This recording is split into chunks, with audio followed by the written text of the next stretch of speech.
Good day, my name is Valerie Andrade. I am studying data analytics at Career Foundry.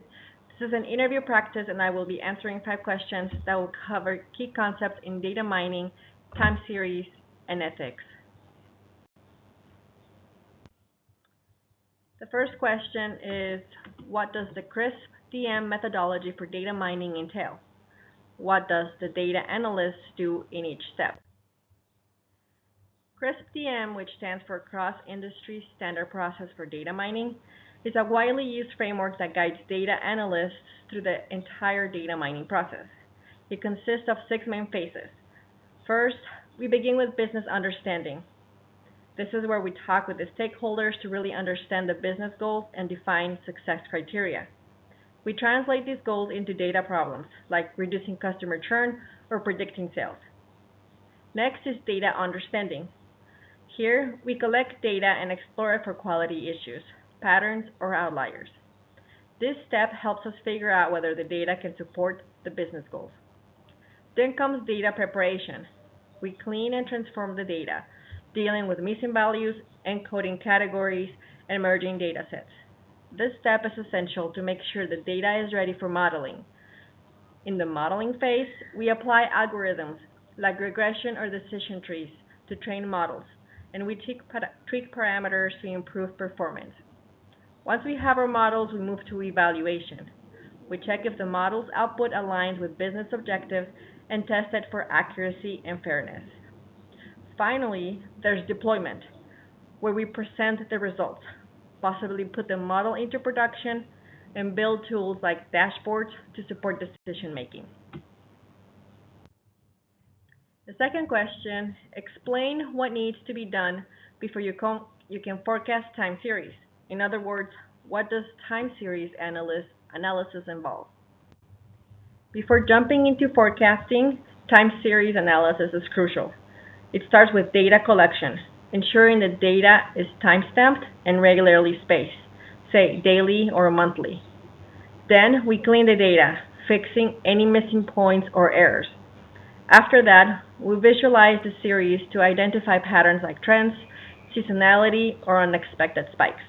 We also perform decomposition to break the series into components, trends, seasonality, and noise. This helps us better understand how the data behaves over time. Next, we check for stationarity, which means the data's mean and variance should be stable. If not, we might apply transformations like differencing or log scaling. Sometimes we do feature engineering, like adding indicators for holidays or weekends, which can improve model performance. Finally, we select the right model, whether it is ARMA for simpler stationary data, or Prophet, or even machine learning models for more complex patterns.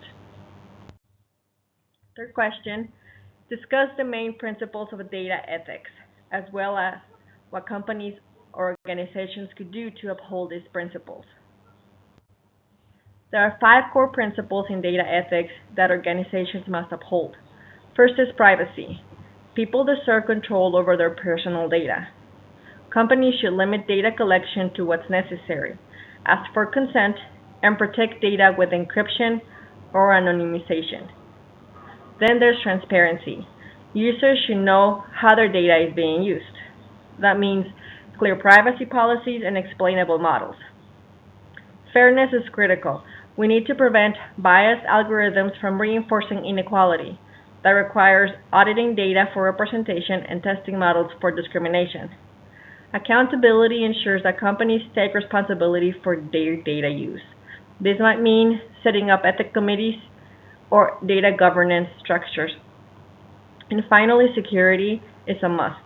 Sensitive data must be shielded from breaches with secure systems and trained staff. By embedding these principles into daily operations, companies can build long-term trust and comply with regulations. Next question. Imagine if you're an analyst at a financial services company and you have some concerns of a bias in the way a predictive model was measured. How would you raise your concerns with your manager? Make some suggestions for how to avoid measurement bias in the future. If I notice potential bias in how a predictive model is measured, I bring it to my manager's attention with a clear and professional approach. I'd explain, for example, that the model seems to underperform for certain groups, like younger applicants or customers in specific regions, and that this may point to measurement bias. I'd stress that this isn't just a technical glitch, but something with real legal and ethical implications, especially in finance. To prevent this in the future, I recommend diversifying our data sources, using more performance metrics beyond accuracy, and doing regular bias audits. I would also suggest involving legal and compliance teams during validation to catch issues early. Next question. Explain the difference between regression and classification models in predictive analysis. When will you use one of these models over the other? In predictive analytics, we use regression and classification models depending on the type of output we're predicting. Regression is used when the outcome is a number. For example, we may predict the next quarter's sales revenue or a customer's lifetime value. These models work with continuous variables. Classification, on the other hand, is used when the outcome falls into categories, like whether a transaction is fraudulent or if a customer will churn. It answers yes or no multi-category questions. The choice between the two depends entirely on the problem. If your output is a number, go with regression. If it's a class or a group, classification is the tool. If you stay with me until now, I thank you for the opportunity to review this interview practice with me. Bye-bye.